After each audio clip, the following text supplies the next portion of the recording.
Right away Glenn Miller played. Songs that made the hit parade. Guys like us, we had it made. Those were the days. Hello, and welcome to The Best Worst, which is a celebration of the best and the worst of the television we love. Hi, I'm Meg Bashwinner. And I'm Joseph Fink. And we love TV, so we created this show to explore what we love about popular TV shows by watching both the IMDb viewer best rated and worst rated episodes of a quintessential series.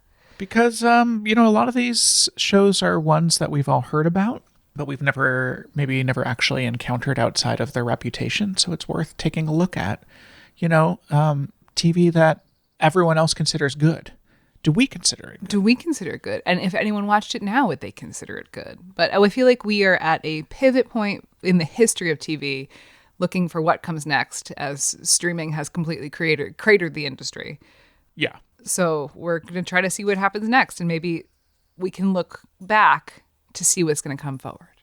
I was talking to a actor friend of ours last week who his prediction is that we're kind of in a 1970s film industry moment where the studios that had control up to this point are going to fail and then be replaced by kind of new organizations founded by artists that will kind of gradually become the new studios.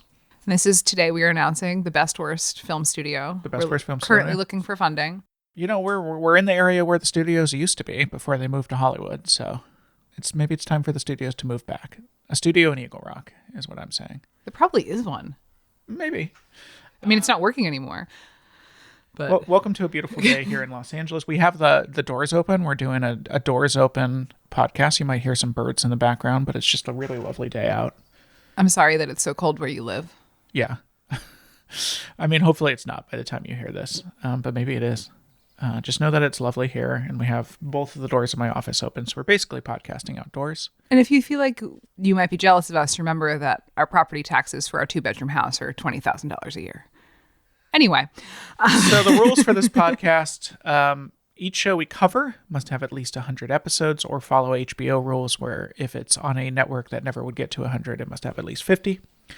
We generally exclude premieres or finales because those tend to have inflated ratings, and we are looking to watch the television show at its absolute best, not at its most important or cliffhangery, and God knows the show we're covering today has a lot of cliffhangers. So much, the dramatic tension, I could barely sleep after watching it. Today's show is All in the Family, which ran for 9 seasons from 1971 to 1977 with 207 episodes.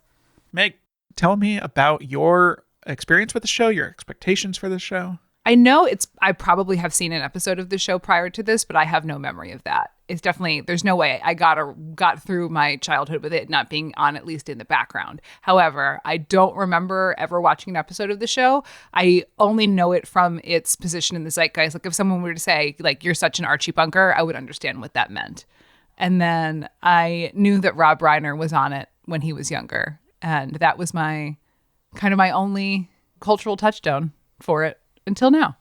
Yeah, I am fairly confident I have never seen an episode of this show because I don't think it was a Nick at Night one. I think it was a little too adult for Nick at Night. Yes, it was not in syndication on Nick at Night. And so if a show wasn't current to where we were in time or on Nick at Night, I mostly hadn't seen it. Although it actually does say, well, that was in Nick at Night after we were kids. It didn't go on to Nick at Night until... It says since the late 80s, but I don't remember. It might have been on too late for us, actually. Yeah, I'm going to say that it shouldn't have been on Nick at Night because this is not a show I think meant for kids, really, because it pokes at some real bigotry in a way that I think is going to not be picked up by kids, although questionable, I think, for us, whether it was picked up by the general audience, whether they saw it as a satire or whether they just liked hanging out with their bigot friend Archie. I'm pretty confident I haven't seen any of this. I'm going to reveal what kind of nerd I was as a kid. Obviously I was a nerd as a kid, but you're going to reveal what kind, like you haven't already. All right. No, the exact category, okay. Which is my only experience with All in the Family. My only knowledge of it comes from the Mad Magazine parody of it, which I did read. Okay. So I was aware of basically the premise entirely from reading the Mad Magazine parody of it, which for some reason, well, I was going to say for some reason they printed when I was a kid, but I used to have like old Mad Magazine collections and buy like old Mad Magazine. So I was probably reading like a 1970s Mad Magazine and just read the parody of lots of things I never saw. Towering Inferno, I've read the parody of. The one where the boat flips over. The Poseidon Sure. Voyage of the Poseidon. I don't know. That one I've read the parody of. My knowledge of like 70s pop culture mostly comes from Mad Magazine parodies. I did know, though, that this is sort of considered one of the like big foundational shows. It launched Rob Reiner's career. It launched Norman Lear's. I think he had done stuff before this, but it really launched his like importance in the industry. And it also launched so many spinoffs. Also, it was the 1970s were an incredible time for television. So much was happening. It really was the medium was taking a big step forward with what it was able to do. We were seeing lots of live in front of a studio audience. It kind of was transitioning from these like specials, like Smothers Brothers and like Show of Shows and like stuff like that into more sitcoms. So it's like sitcoms were sort of like began to outpace variety shows. And so we had a lot more character. We had a lot more plot that people were seeing on TV. They started shooting it differently. The show was shot on video. Interestingly enough, this was one of the first ones to be shot on video. Shows like Mary Tyler Moore at the time they were shooting multicam, but they were shooting it on film.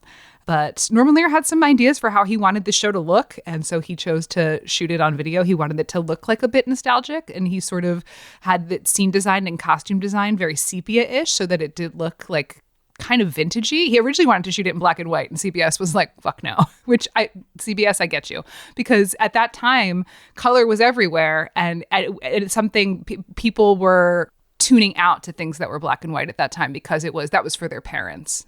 We're these new boomers now, and this is our modern thing. So I was just looking at the number of spinoffs. Shows that I hadn't known were spinoffs. So there were 7 spinoffs from All in the Family, although one was more of a continuation. They did, after the canceled Archie Bunker was still so popular, that they did a second series called Archie Bunker's Place that lasted another 4 seasons. That was just kind of more of Archie Bunker doing his thing. But Maude was they did a backdoor pilot on All in the Family for Maude. Good Times, which was a spinoff from Maude, so it was a spinoff of a spinoff. And then the Jeffersons was also a All in the Family spinoff. And so, I mean, the Jeffersons alone lasted 253 episodes, which is more than All in the Family did. Yeah. So this was just this started a sitcom empire, which is great. They making a ton of TV. Yeah, because I mean, the Jeffersons went to 1985. So yeah, we're starting in 1971, and I think our last spinoff is not ending until the mid 80s. We're dominating TV. I will say correction. This show ran until 1979. When we introduced it, we said it ran until 1977, I think. Okay. Yeah, it's 1979. Yeah, I just typed it in wrong. Typo, Joseph. Okay.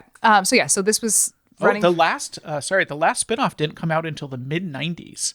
They did 704 Hauser, which was a spinoff. It's a series about a black family moving into the former home of Archie Bunker.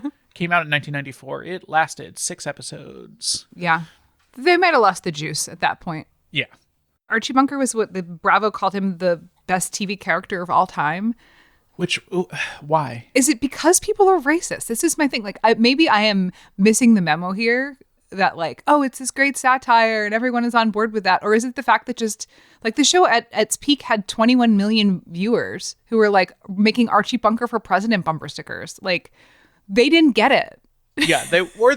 Yeah. I mean, so for those who haven't seen it, Archie Bunker is racist, anti-Semitic. He's stupid. And the whole joke of it is that he's wrong about everything. But as you say, it was so widely popular and he was such a loved character that I think a lot of the audience were just like, I like Archie. He tells it like it is. I'm not sure the satire worked necessarily. Yeah, I don't think I think for the people who got it, yes. But like I don't think the bulk of these people got it. I mean, if they did get it, then why do we have this president? Why did that happen? Yeah. They didn't get it. We basically have Archie. We have Archie Bunker for president. So, and his wife is not nearly as cool as Edith. Edith, dope as hell. Edith. Yes. All right. So let's get to it. So yeah, the premise of the show is that the broad overview of what the show is that there's a husband and wife, Edith and Archie. They live in Queens with their daughter and their son-in-law, and Their son-in-law is like a woke guy. He's like a woke boomer because he went to college. But like and woke for graduate the school. 70s. Yeah, woke for Not the 70s. super woke. And so that is the like friction there. It's like there are these two couples living in this house and one of them is woke and one of them is broke and there we go. And then we see Archie Bunker go through life and their family, trials and tribulations there. It's a hangout. Yeah, it almost entirely takes place in their house. In their living room, on their chairs. But it's like for the time, it was tackling important issues. It was tackling issues of feminism and race and class. And they talk about rape. They talk about abortion, miscarriage, breast cancer, the Vietnam War, divorce. Like they were not shying away, anti-Semitism. They were like not shying away from things that happen that are a real life. I think it was an attempt to tell stories that could happen in real life or about things that do happen in people's life, not a TV-ified version of it. Yeah, I mean, it's not that Archie Bunker was unrealistic as a character. There's a million of those guys. It's just a question of whether people got that he was the villain, Yeah. This was loosely based on a British sitcom called Till Death Do We Part. Till Death Do Us Part. Excuse me, Till Death Do Us Part. Although a lot of it was also, at least according to Norman Lear, there's some disagreement among the creative partners on this. Norman Lear says it's mostly based on his own relationship with his parents. That basically he was Rob Reiner's character, and his parents, who were in actuality Russian Jews, that they were kind of Edith and Archie. Although it is interesting, we were discussing right before we were recording how a show that is almost entirely made by TV Jews, just almost everyone behind the scenes is a Jewish man specifically. There's almost no women working on the show that aren't the few people in front of a camera. But they almost completely wrote Jews out of this world. Like they turned Archie and Edith into wasps. And as you said, Mike, the Rob Reiner character, it would make some sense for him to be Jewish, but they don't do that either. Yeah, because there is this sort of difference there. There's like he's Polish is the difference that they give him, and then he's Polish and intellectual. Yeah. I don't know, it's an interesting choice that a show almost entirely made by Jews, they kind of wrote Judaism mostly out of it. Yeah. Interesting choice. I don't know. In actuality, by the way, Norman Lear's father went to jail for selling fake bonds. I mean, it's possible they wanted to have Michael because he has no religion. So like putting that forward as like a person who can exist without a religion, like that was a new concept. And it could have opposes Archie Bunker's Christianity. Or is it sort of, by making him Polish and having him played by Rob Reiner, is it kind of coding him as Jewish without actually saying it, Yeah. Apparently in the British show Till Death Do Us Part, the son-in-law was like a leftist, like a socialist leftist, whereas the Michael in All in the Family is just a liberal Democrat. Yeah, I mean, like a leftist and a conservative forced to live together for monetary reasons is kind of interesting. And yeah, they very much watered it down by making Mike not really have any strong political convictions at all. Like, as we say, he mostly doesn't argue with Archie. He just does a lot of like, you can't say that, which is not the same thing as saying you're wrong. It's just a lot of like, you can't say that out loud. It's very scoldy, right? He's a liberal scold as opposed to like someone who is like actually taking offense and wanting to correct these bigoted thoughts. So, and actions. So let's get to this. What episode is the worst episode? Let's chat about it.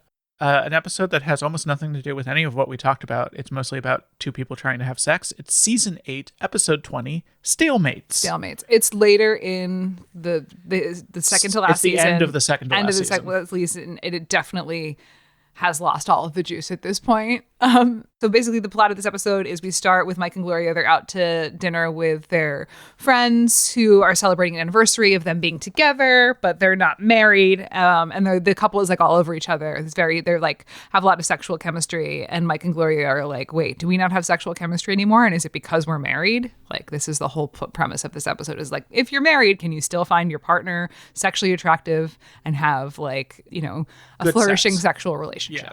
So Mike and Gloria they like get sort of under their skin and gets in their heads, and they take like a weekend away and they go. It's like a ski vacation. They go to like a ski vacation in the Poconos so that they can sort of rekindle, and it's just awkward as hell. And they're really struggling with it. And they're like, should we get divorced because we don't want to fuck each other anymore? They're like, no, we actually do want to fuck each other. We're just like old. Most of the episode, I'll say the old. They're in their early 30s. yeah, most of the episode, like the vast majority of it, is just a single scene in the hotel room as they like argue about sex. That is like at least half the running time of the episode. There's some good physical comedy. There's a part where Rob Reiner is taking off Sally Struthers' boots and she's like bending over, and it's very funny. Like, yeah, they end up like in a knot on the floor. They're really going for it. There's another one where she like goes to break down the bathroom door because he's locked himself in, and he does the classic. He opens the door right as she hits it, and so it runs into him instead. Yeah, they're doing some like real classic physical comedy here. There's some cute physical comedy there. I will say the dialogue is rough. It's just like it feels like very forced. The performances are very canned. There's not a lot of Archie, not a lot of Edith. We get more Edith than we do Archie. Yeah, so Gloria talks to Edith a little bit about Edith and Archie's sex life, which, to its credit, the show does not play as like, ew, imagine these characters fucking. They let Edith kind of have a serious discussion about like what their sex life is like and what her thoughts on that. I don't want to give a ton of credit to this episode, which was mostly pretty bad. It was kind of boring and bad. Yeah, one of my notes is just the opening scene was so long and baggy, and that was less long and baggy than the scene in the hotel. It was just a lot of very long, continuous scenes. Yeah. That did not have enough jokes for the length of scene. Mm-hmm. There are jokes, though. I will say that all of the seasons except for the last one were filmed in front of a live studio audience, and that laughter in the room is the laughter they use. They didn't bring in any canned laughter, and so I think they should have mixed it better, personally, because it just sounds loud as hell a lot of time. But that was like one of Norman Lear's like points of pride, was that like all the laughter is real. With the last season, they showed an audience the tape and then captured the laughter from them watching the tape, and that was how they were able to get the crowd noise for the last season. But I will say, do we know why they didn't just have an audience for that last season? I'm not sure why. I feel like they were all tired. Yeah, it's possible they wanted to shoot it on a different schedule, given that it had been running for 9 seasons and making a lot of episodes. And yeah, and that was, things were starting to sort of move away from that. My notes here, I have 3 that we haven't addressed. One is that Archie Bunker is just a Facebook uncle. Like, this is the exact same thing as like your uncle who has done his own research based on AI posts on Facebook. Yeah. Instead he's reading in this one the National Enquirer, which was like Facebook AI posts before Facebook AI posts. Our dog is here to jingle her collar. Hi, puppy. My another one is that we open with an extended joke about how gross sushi is. That's sort of the big joke of the opening, is that Gloria and Mike are enjoying their dinner at a Japanese restaurant until it's revealed that they might, if you can believe it, they are eating raw fish. And then there's like a long extended physical bit where they like spit it out and act very gross and are like trying to wash their mouths out. So just think of how hilarious it is that Japanese food exists. Yeah. And then finally, if you would like to talk about bed etiquette and your feelings on what they were doing in there. I find wearing outside clothes in bed gross. That's my line, is that you should be in your bed clothes in bed. I understand that not everyone agrees with that, and I can see the points. However, you also have a thing about suitcases can't go anywhere. No, your suitcases, the suitcases that you drag all over the city through dog shit and piss should not be thrown on your bed. Your suitcase, you drag your suitcase on the ground through the airport, and then you're like, let's just toss that on my pillow where I put my face. Anyway, suitcases shouldn't be on the bed. Outside clothes shouldn't be on the bed. Fine, whatever. Y'all live your life. But you should not put your dirty boots on the bed. He throws her boots on the bed. And then when they're like, let's have sex, he gets into bed not only fully dressed, but wearing his shoes. He is like fully just, let's have sex while I'm wearing my boots. So he throws her boots onto the bed, too, when he's to do the scene where he's taking her boots off. You know. That's all I just wanted to get into. I mean, I'm not as bed etiquette as you, but the idea of like, let's have sex and I am wearing tight jeans, a flannel shirt, and boots is wild. How did he see that going? What was the plan? Yeah. Well, in the other season, in the other episode where they have sex, they do put on robes. So that's true. They put on their sex put robes. on like fluffy bathrobes. They put on their sex robes. This is one of 2 episodes we watched that were primarily about Mike and Gloria trying to have sex. I guess a common theme. This was written by 2 Bobs. Once again, not a woman to be found on the show, but there were 2 Bobs writing this. They were a comedy team. They wrote almost exclusively together. Bob Weisskopf and Bob Schiller. Bob W. is from Chicago. He was married to a Japanese-American woman and helped her hide during the World War II internment. He also tried to defer his World War II draft so he could finish some comedy scripts he was working in. The draft board did not let him do that. Meanwhile, Bob S. was from San Francisco, and there's not a lot more to say about that. He was just kind of doing comedy writing. The two Bobs were introduced by their wives in LA in 1953 and became lifelong writing partners. They wrote together on I Love Lucy, The Carol Burnett Show, Maude, and of course All in the Family. Also a bunch of shows I've never heard of. One is a show called Make Room for Daddy, which is a sitcom that ran for 11 years and 343 episodes from 1953 to 1964. Have never heard of that. Bob W. died in 2001. His son Kim became a TV comedy writer as well. And Bob S. lived all the way to 2017. And his son was a writer and director on SNL. His son was part of the original 1975 writing team. So they left a real legacy of comedy on TV. Yeah. It was directed by Paul Bogart. Okay. He got his start in show business as a marionette puppeteer. Great. And then he was a stage manager at NBC. Then he started directing with the sitcom Ethel and Albert, which is another 1950s sitcom with 98 episodes. That, by the way, IMDb has listed for its years as 1953 to blank, indicating it's still an ongoing show. I look forward to more episodes of Ethel and Albert in the future. Paul directed a ton of TV shows and TV movies all the way to 1995. And that's our creative team behind this terrible episode. We could talk a little bit about Norman Lear. Yeah, get into it. So Norman Lear was the creator of this show. He's the one who bought the rights to that British sitcom and wanted to make the show. He made a bunch of television. This man lived 101 years and made 101 TV shows. Like, that was his thing. He was in World War II, like a lot of the people of his time. They like came out of World War II and then they like came out swinging into the comedy world. He wrote for the Colgate Comedy Hour. He wrote for the Martin and Lewis show, and then he got into films and TV, more sitcom style TV. His big second sitcom was Sanford and Son after All in the Family, but he also worked on all the spin-offs, Maude, The Jeffersons, as we talked about, One Day at a Time, Good Times. Was One Day at the Time before No. All in the Family? Oh, okay. No, wait, One Day at a Time. Let's like take a look and see that. That came out in 1975, so like mid. Okay. Yeah. So this was kind of his first big show. This was kind of his first big show. The fact that I just saw was that he didn't take part in the writing of Mel Brooks and Carl Reiner's 2,000-Year-Old Man, but they did. That Norman Lear's home on Fire Island is where they would initially perform their 2,000-Year-Old Man routines. They sort of developed it there. Well, as we learned from watching the Mel Brooks documentary, the 2,000-Year-Old Man started as just a thing they did at parties. So I'm sure it was just like at parties at Norman Lear's house. Yeah. Lots of accolades and awards. He was awarded the National Medal of the Arts by Bill Clinton. He's lots of Lifetime Television Achievement Awards from the Peabodys, from two Peabody Awards. He has a 1977 Peabody Award for Lifetime Achievement and a 2017 Peabody Award for Lifetime Achievement. He just kept living. Well, he was only 6 years into All in the Family when they gave him the first Lifetime Achievement. They maybe should have let him live a little more life there. Yep. Mm-hmm. 3 marriages, 6 children. You know, you live a life. Mm-hmm. What year did he die? 2023. He was 101. All right, so he died before Trump was reelected. Good for him. Yeah, good for him. But yeah, so much television. Okay, well, let's get to some ads, and then we will come back with our intermission. And we're back. Let's get to that intermission, which is, how is that theme song? After we watched the 3rd episode, I was like, this theme song is growing on me. Entirely due to Gene Stapleton's performance. Okay, so the theme song is Archie and Edith sitting at a piano. Edith plays the piano, and they sing this song together in character, including Edith doing her character voice, which is just throughout the series got more and more screechy. Archie! It was very shrill, very Queens, very shrill, and people ate it up. They loved it.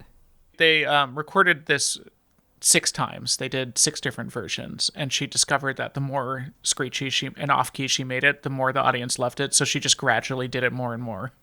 I want my direction of this episode. If I was in charge of All in the Family in the 70s, I would have them do the theme song live for every episode. Yeah. Because I think it's very funny.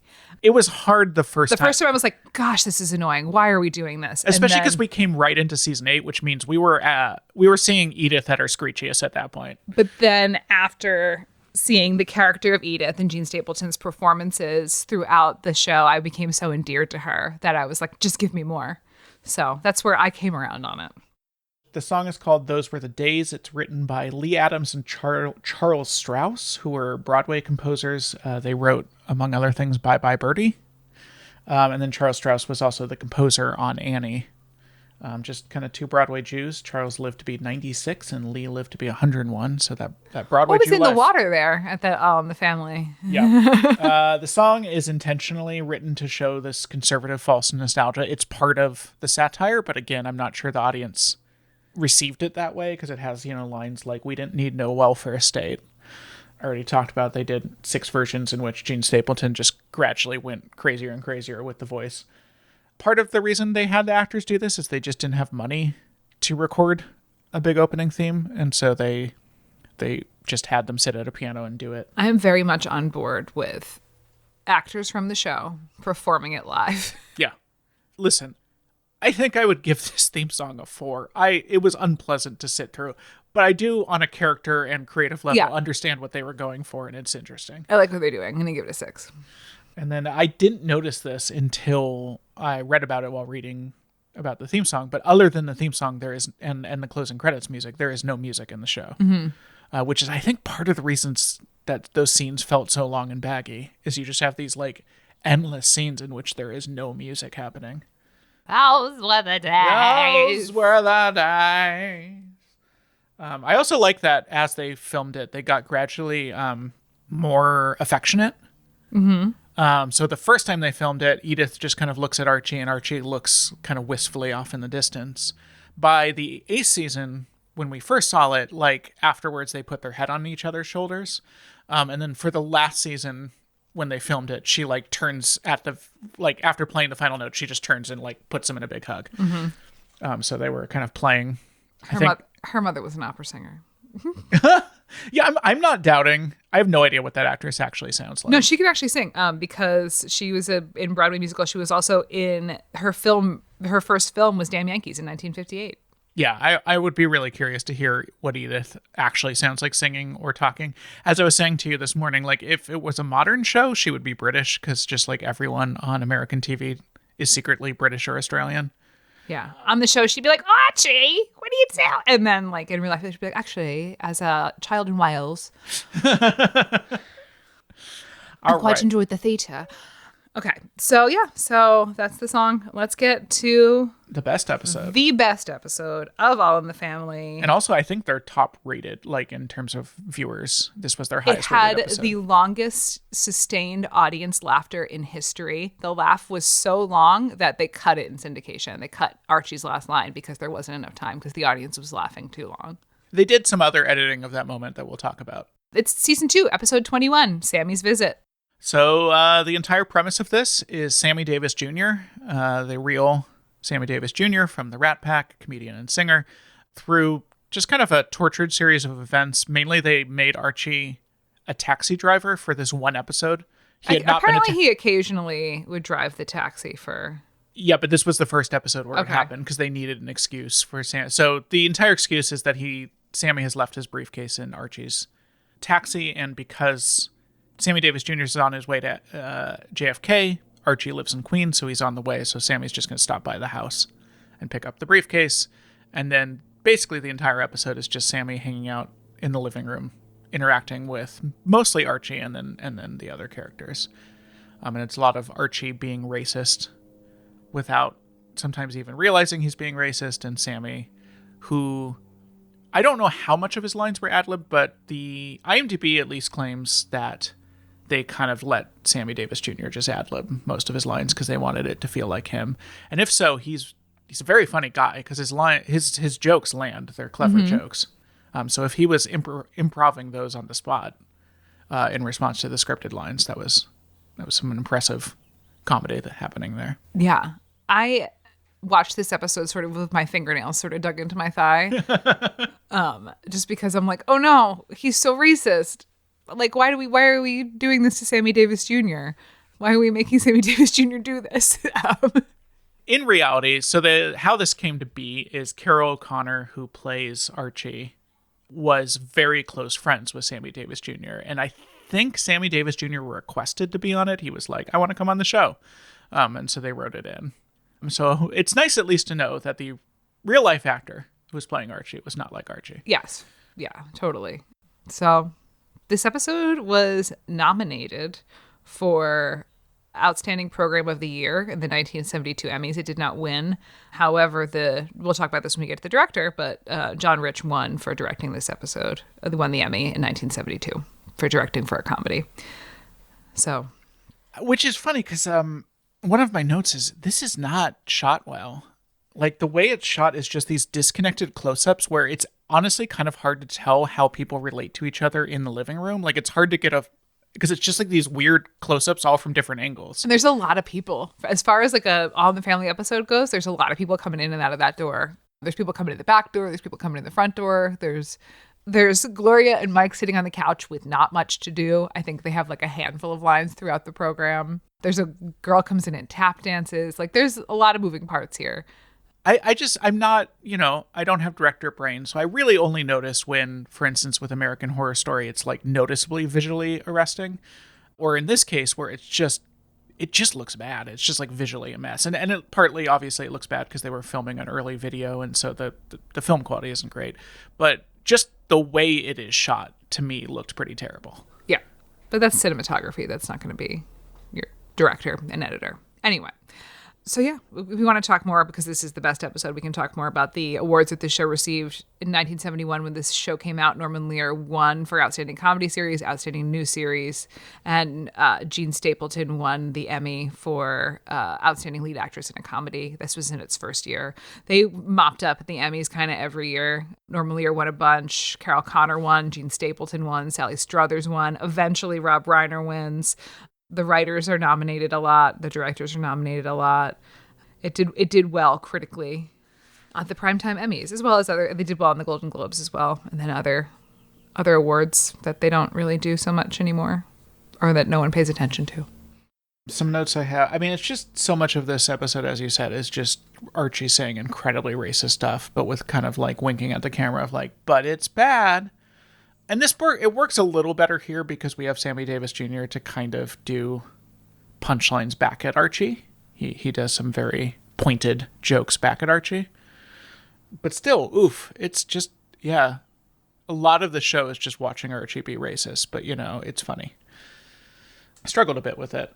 There's a fun little interracial marriage joke in which Sammy Davis Jr. thinks that Gloria is married to the black neighbor, and Archie is horrified. And there's also a Shalom Aleichem joke in which, is it Archie or I think it's Edith does her best to do a Shalom Aleichem and does not get the pronunciation very close. Sammy Davis Jr., who was actually Jewish, really interesting story on how that happened. He was raised Catholic, I want to say, but he was very close friends with Eddie Cantor, who was a Jewish comedian. Eddie Cantor gifted him a mezuzah, and instead of putting it like on a door frame, he wore it as a necklace and kind of had it as a good luck charm. Sammy Davis Jr. did. One time he was not wearing it and he was driving from Vegas to LA and got into a horrible car accident in San Bernardino, lost his eye. He had a glass eye after that. And they make a number of jokes about the eye in the episode as well. While in the hospital, he started, I think that kind of opened his curiosity to Judaism, and he started asking Eddie Cantor about it and eventually converted and was Jewish for the rest of his life. And so became another TV Jew. Mm-hmm. And a show of TV Jews. I do have to note that it built some nice chaos with because the neighbors start hearing that Sammy Davis Jr. is there, and so they all start arriving. And I do think it eventually built to some like nice chaotic beats of like people coming and going. Do you want to talk about the ending that was like the longest TV laughter in TV history? I'm forgetting what the setup was for it. Okay, so I know that they go to take a picture. So the setup is Archie asks Sammy Davis Jr. earlier in the episode about he appeared with Raquel Welch, and I guess kissed her cheek, which Archie obviously was a little weird about, a black man kissing a white woman, and Sammy Davis Jr. does this thing about, well, it's actually in my contract. They require me to do a kiss on camera at everything I do. And then at the very end, the neighbor, I want to say, comes by with a camera and is like, let's take a souvenir photo of you guys together. And right when the photo is taken, Sammy Davis Jr. Sammy Davis Jr. is like, I want to take a picture with Archie Bunker. After like a whole episode of just these like macro and micro racist aggressions like towards him, he's just like, I want to take a picture with Archie Bunker. And Archie's like so flattered. And they go to take the picture. And as the camera clicks, Sammy Davis Jr. kisses Archie Bunker on the cheek. And so that was the like huge moment of applause. And then Archie's last line is, well, it was in my contract. No, it's in his contract. Well, it's in his contract, yeah. Which, I mean, you could feel the energy because I don't think I knew this was going to happen because I read a little bit about the episode. You didn't know this was going to happen, but in like half a second before it happened, you were like, kiss him. So yeah, there was definitely, they did a good job building to that beat. Yeah. I also am always just screaming for men to kiss on TV. So that's true. Yeah. This kiss was this was Carol O'Connor, the guy who played Archie. It was his idea. And apparently, so the line about, well, it was in his contract was a reshoot.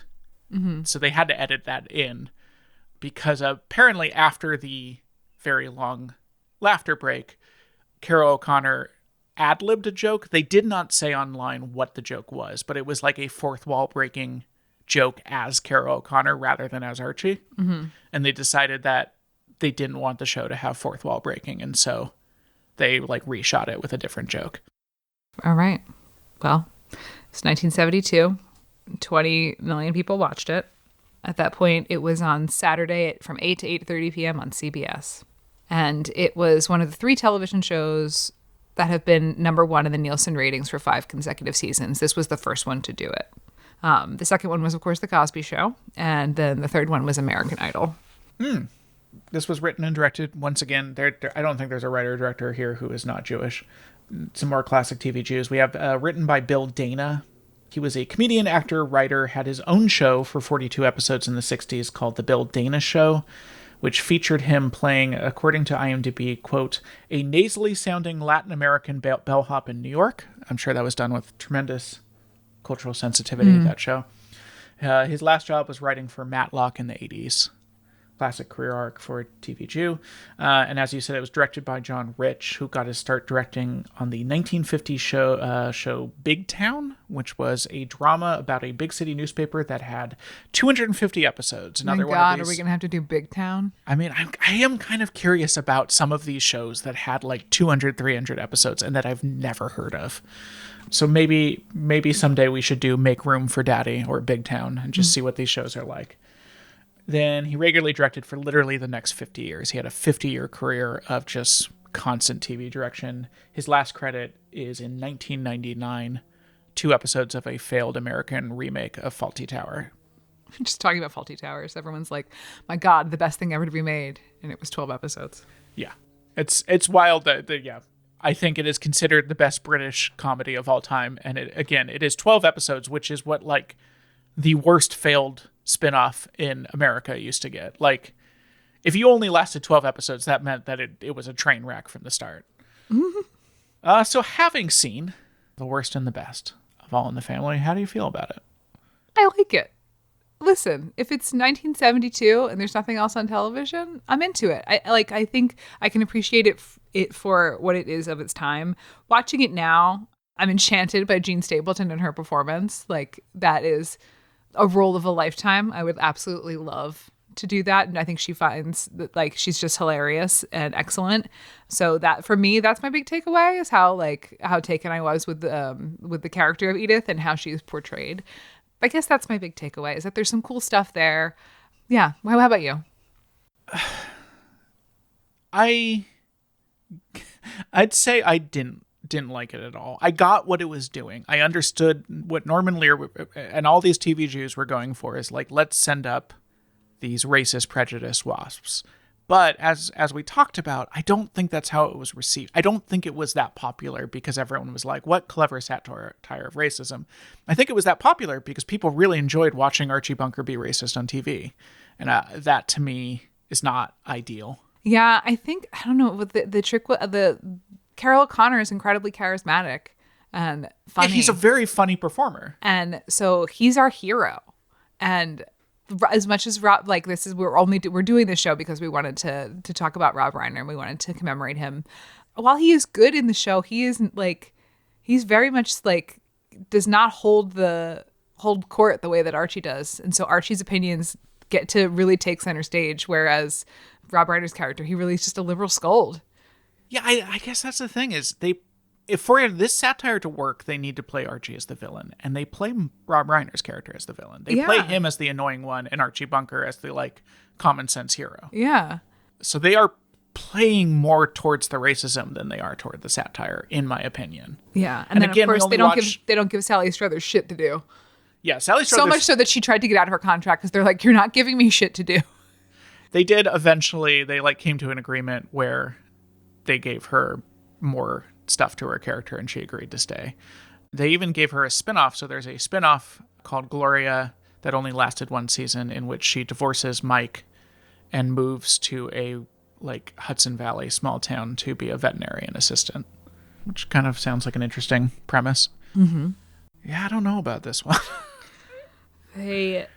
Something in 2019 called Live in Front of a Studio Audience, which was I think they did Live in Front of a Studio Audience. They did an episode of All the Family and the Jeffersons. With who? Because most of those people were dead, right? Jimmy Kimmel, Woody Harrelson, Marissa Tomei, Jamie Foxx, Wanda Sykes, Kerry Washington, Ellie Kemper. We're leading. Okay. Yeah. Interesting. They announced a second one. I think that what I want to take from pulling from what I can learn from this is that, number one, Gene Stapleton is awesome and we should be giving women more shit to do, especially older women. Thank you to Ryan Murphy for that, but also to Gene Stapleton. And again, it's cool to do stuff live in front of a studio audience. It's cool to hear an audience laugh, except for in this situation of this show where it was just mixed too loud and I found it distracting. But yeah, you hated the laugh track here. They were like, as you said, they were like screaming. Well, it's not a laugh track. It is just crowd noise. But I think it was a little bit of ego on the part of Norman Lear because the audience did respond to it so intensely because they had really good physical comedy, really good beats. The jokes were beepity boppity boop. They were booping along. And so it really did have a high laugh effect from the audience, which is great and cool. But I think his ego was a little bit like, not turn it up, but like, don't turn it down. Yeah. Keep it forward. But yeah, like people are like literally screaming, and I also am just very sensitive to sound, especially when people scream. So to get to the reason we chose this one, Rob Reiner, it was really interesting to see him perform here because, we were both born in 1986. I've really only known Rob Reiner as a very successful director. I've seen him act, but it always has the feeling of like, oh, this very famous director is doing a cameo. And so this idea that he started out as like, a working sitcom actor doing over 200 episodes of a sitcom, it was really interesting to see him in this completely different part of the business. Yeah. Also just thinking about like, I've been thinking about, because we were watching the Mel Brooks documentary, and Mel Brooks, most known as a director, as a filmmaker, that's kind of how I know him. And what's interesting is he did not get a movie made until he was 41 years old. He was a TV writer, and then he was kind of pushed out of the business. Became a comedian, but a broke comedian. He was told by several people his career was over and that it was done. And then at 41, he did the thing that he is now known for. And Rob Reiner, similarly, he had this whole first act, but it's not really the thing he's remembered for. He's remembered for what he did later. Yeah, I mean, like he is such an incredible director. He is a serviceable sitcom actor, but he is an incredible director, incredible writer. And it's just as the two of us are approaching our 40th birthday, it just did get me thinking of like, I don't know, what if our main thing is something we haven't done yet? Because it's like, at 39, Mel Brooks was a failure. Mel Brooks had not done the thing that all made him he Mel had Brooks. going for him was his hot rich wife. Yeah, he was being fully supported by his hot rich wife, who saw something in him that no one else in show business did, and turned out to be right. The brilliant Anne Bancroft, the brilliant Italian American. I don't know. Yeah, it's just something that's been going through my head with both this and Mel Brooks. Of like, it's wild that while it feels like we're turning the corner into the second half of our lives, I feel like both Rob Reiner and Mel Brooks hadn't done the thing that made them Rob Reiner and Mel Brooks yet at this age. Life is long, thing. you know? Yeah. Life is long. Look at Norman Lear, 101. So I don't know. Maybe I become a wildly beloved comedic filmmaker is all I'm saying. I still have 2 years to catch up with Mel Brooks. I'm not trying at all. I have made no effort towards that, but I'm just saying. Could happen to you. That it could happen to me. All right. Would we keep watching this show? It's a no for me, dog. Yeah. I don't wanna do it. Mm-hmm. Didn't enjoy doing it now. And I guess that's all the points. What are we doing next for our drama? We talked about this, and we're gonna do. There was a lot of back and forth about what we were gonna do next, and we decided to do Lost. Yeah, we're trying to hit some of the iconic shows early. It feels like Lost definitely represents an era of television we haven't gotten to yet. The 2000 serialized, the stuff that led 24 Lost, and then that gradually led to, I think, the streaming era of very serialized shows. And personally, I was a huge fan of Lost. You were so into Lost. Yeah. I watched them on I had the DVD of the first, I think, 2 seasons. I did a lot of theorizing. I had a lot of theories about what was happening. I was fully a believer at the time, concurrently when Lost was happening. I was fully a believer that they had a plan and that it was all going to come together beautifully. And they did not have a plan, and it did not come together beautifully. Which, hey, that's happens more often than not in serialized dramas. Yeah, it's a hard ones that we now after watching Lost, we're like, oh, there's no way they're landing this. We can just stop watching it. So yeah, I mean, it's also it's an impossible task because they had no idea how long it was going to be. Because it was a success, the network just kept ordering more, and there's no way to do a tight show that comes together when you don't know whether you have 10 or 100 episodes left to do. It's an impossible task. Anyway, Yeah. We're going to do Lost. We went through a few different possibilities. And so I would say if you want to hop on our Patreon and make a strong case for, especially, I think we have a lot of comedies. We have a lot of comedies that we were really eager to do. The dramas, it is different. So if you have a drama that you want us to do, go to our Patreon and say, hey, do this drama, and maybe we'll listen to you. Yeah, we're definitely open to, we had considered Game of Thrones, we considered 6 Feet Under. We'll definitely do those at some point. But also just if you have another one that you're this is lesser known, but it's really worth looking at, we'd love to hear it. Thank you guys so much. Check out our Patreon-only show, The Middleist, where we will be discussing the exact middleist rated episode to see what the show looks like when everything is exactly average. Just like life right now. Just really normal, exactly average, not actively engaging in a general strike, whatever.